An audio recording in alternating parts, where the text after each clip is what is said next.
Today's project is going to be to connect this charging unit for my Garmin Zumo XT2 to the Super Cub.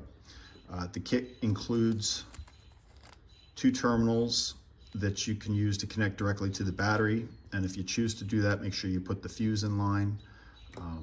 But I'm not going to do that because one of the problems is this unit has a parasitic discharge, which means when your Cub's off, this is still going to be drawing power, which could kill your battery. So I didn't want to have to worry about that. So I decided that I might connect it directly to these SE connectors. I have one going to the battery for my trickle charger, but I would have to remember to disconnect this when I was done riding, or it would still draw power from the battery. I don't want to rely on my memory. It's not as good as it used to be, so that was out of the question. So I started looking at YouTube for some other options and ideas, and Mooch from Yoshi-Mooch channel, I'll have a link to the video. He has a great video on connecting this Kitaco USB charging port. And I had ordered this a couple years ago when I first got my Super Cub, and it came with this plug and play adapter, but I realized there was nothing in my bike that this connected to, and I couldn't figure it out until I read the comments on this video. Somebody named Disjoining points out that this connection is for older model Super Cubs. I think they are identified as the JA48, which is 2021 and older. I have a 2022 Super Cub.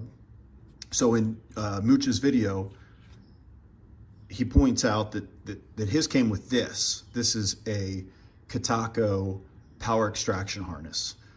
This is used for the JA58, which is 2022 and newer Super Cubs. You can connect this directly into the rear tail lights. So if you have a newer bike and you want to do it this way, this is a good option. So what I'm going to do is use this and solder on these connections to the Garmin charger here and connect it directly to the Super Cub. Go watch Yoshi's videos. Definitely give him a thumbs up. He's doing a lot of great things. There's a great community over there. I've learned a lot from it. So we're gonna go ahead and try and solder these things here. My soldering is terrible, so I'm not gonna show you that. You'll probably do a much better job than I do, so no sense of watching that. So let me get this soldered together, get it hooked up, and we'll go from there.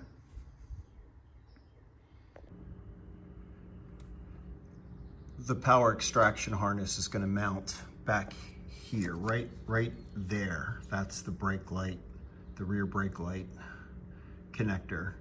So it's going to bypass that and run up to the Garmin charging unit.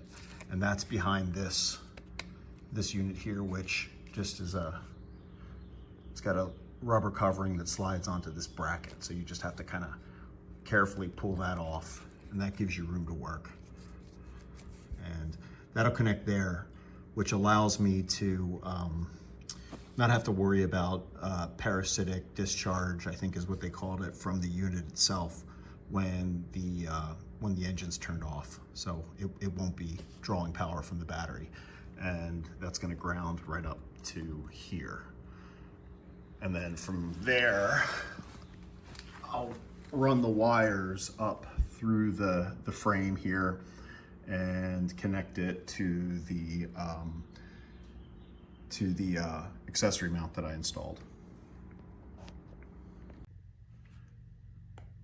Okay, here you can see the power extraction harness is now set up. So this is connected to the black from the bike. I guess that's from the brake light. I've got it right there, tucked behind here. And then that is to the ground. And then here are the connections to the Garmin charger. So I'm gonna test that right now and see if it works.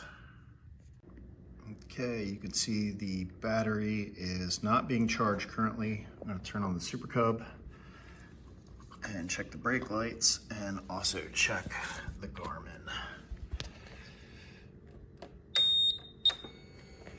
Okay. Yep, and now we see a charge. And let's check the brake light. Excellent. So that looks like it's connected properly. So now I'm gonna disconnect this right here and run the wires. Here's the Garmin charger connected to the Takigawa accessory bar. This wasn't too bad. I'm happy with the way this turned out. I will say leave a little bit more slack in your charging cable in case you decide to adjust this. Originally, the way I had this set up, it was in a horizontal position, but I think I prefer to have it in the vertical position. I guess it would be like that. And when I moved it, it was a little bit tighter than I wanted, but it's not pulling on anything. I've got the steering column pulled all the way, or turned all the way to the left, and this cable is not that tight. I ran it through here. You can see there's a series of wire harnesses that you can connect to along the frame and under the leg shield, and it goes to the power harness that's in here that I showed you earlier. So it's not difficult to do. The hardest part, if I'm being honest, is taking this leg shield off. So go check out some videos on people doing that. Yoshi-Mooch has a great video. It was very helpful. I must have given him 20 views just rewinding and watching that thing over and over, because there were some tricks to it, and he does a great job explaining it. So go check out his channel. The more stuff you got on it, obviously you got to take it all off. I tried to get away with not taking off these bags and this bracket, or this rear rack here, but I had to get this side panel off. So anyway, just do it right from the beginning and you'll be fine. It's not terrible. It's a fun little project, great bike to work on. So yeah, enjoy. Give me a like, I do appreciate those, and go check out Yoshi-Mooch's channel. He's got a lot of great videos, and he's got a series of a bunch of tips and tricks, which I definitely plan on watching. So if you haven't seen them, go check them out. Thanks for watching, everybody. I appreciate it.